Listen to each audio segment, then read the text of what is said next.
Kilo-kilometro naman ang haba ng pila ng mga sasakyang stranded papasok po sa Matnog Port, dyan sa Sorsogon.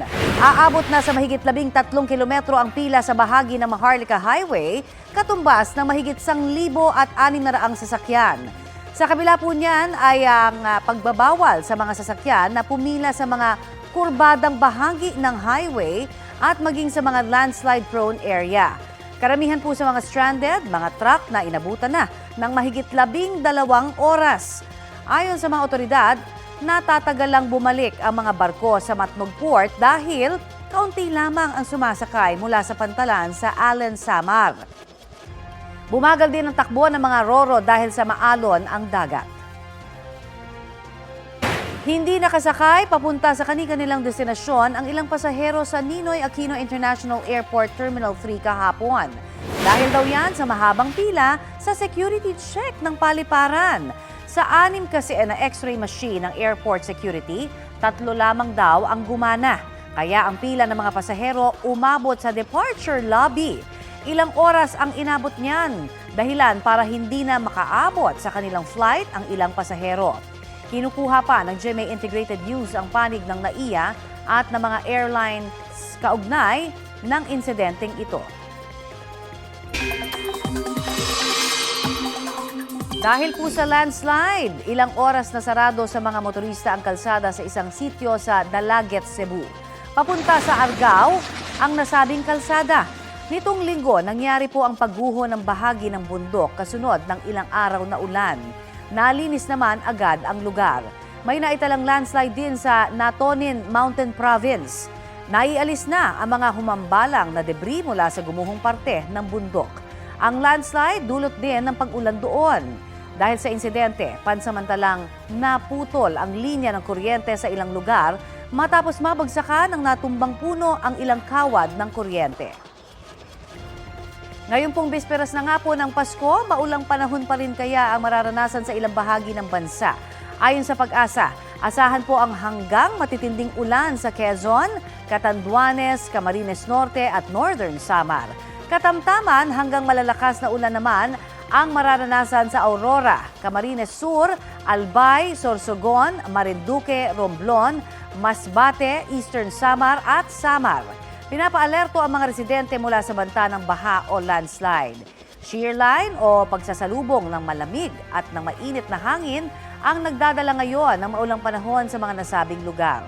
Habang hanging amihan sa iba pang panig ng Luzon kasama na po ang Metro Manila. Mga local thunderstorm naman ang aasahan sa nalalabing bahagi ng bansa. Patuloy namang tinutumbok ng bagyong nasa West Philippine Sea ang Vietnam. Isa na itong tropical storm at may international name na Pabuk ayon sa Pag-asa. Yan ang dating bagyong Romina.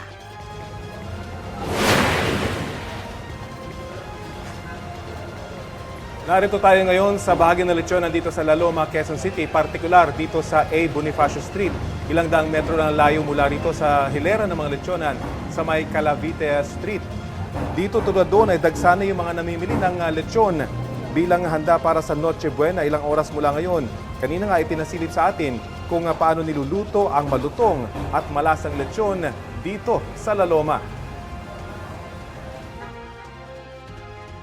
Mula sa pagkatay na ginagawa sa bahaging ito ng establishmento hanggang sa maluto itong mga lechon, inaabot daw ng hanggang 6 na oras, hanggang 8 oras, depende yan sa laki.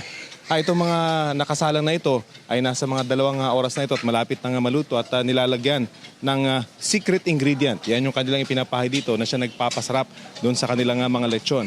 At kung inyo mapapansin, yung mga lechon ay nasa pagitan ng mga uling dahil kapag sumayad daw yung mismong taba ng lechon ay nagliliyab yung mga lechon at nasusunog yung baboy. Kung kaya ganyan yung kanilang estilo, nasa gitna lang talaga yung mga uling para maganda yung pagkakaluto nitong mga lechon na ito. On average, nasa 100 daw yung naibebenta nila dito sa lechon na ito sa bisperas ng Pasko.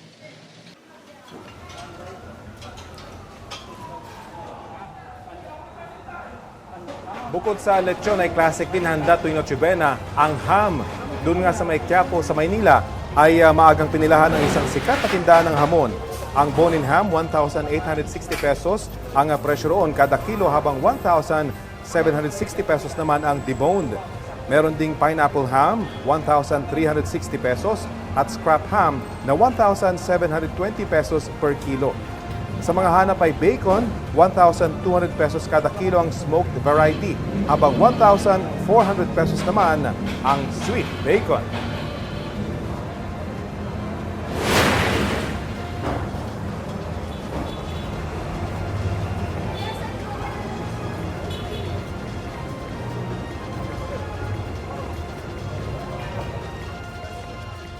Sa mga magla-last minute na shopping ng mga pangregalo at pang Noche Buena ngayong pong bisperas ng Pasko, maghanda po kayo sa dagsa ng mga tao at pahirap ang pag-book ng mga masasakyan. Balitang hatid ni EJ Gomez.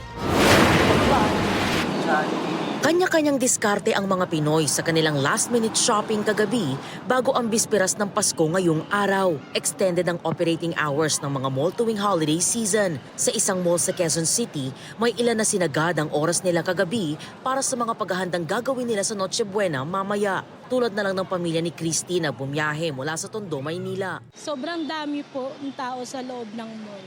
Namili po kami ng pamasko ng mga dalawa kong anak, sapatos, damit, tsaka damit po namin mag-asawa.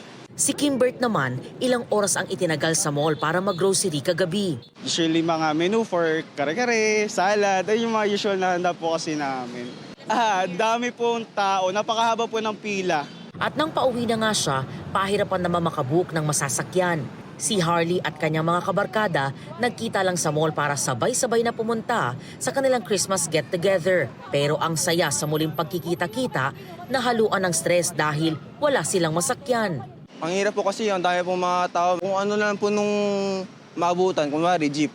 Ayun na lang kasi punuan, wala naman choice na iba. Pag inantay ko pa po nung bus, malilate po sa pupuntahan. Mismong mga rider ininda rin ng matinding traffic. Talagang pagka-rush hour, sobrang traffic talaga. No? Kaya ginagawa namin ng mga rider, sumisingit-singit na lang kami para makarating kami sa pupuntahan namin ng maayos. Nag-iingat naman para lang maayos makarating mga pasero namin. Aniya, bagamat marami ang nagbubuk ngayon ng masasakyang motorsiklo, halos tabla lang din daw ang kita nila dahil sa tagal ng oras nila sa kalsada at laki ng nakukonsumong gasolina. EJ Gomez, nagbabalita para sa GMA Integrated News.